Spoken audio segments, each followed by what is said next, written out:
Нюх у лошадей ничем не хуже собачьего. Их не используют, потому что они большие, не везде смогут войти и не все смогут сделать. Но по нюху они не уступают собакам.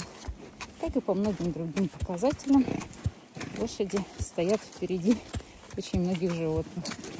У них вот такой вот, видите, он сколько всего нового, интересного считывает информацию за счет своего носика. Ему очень интересно.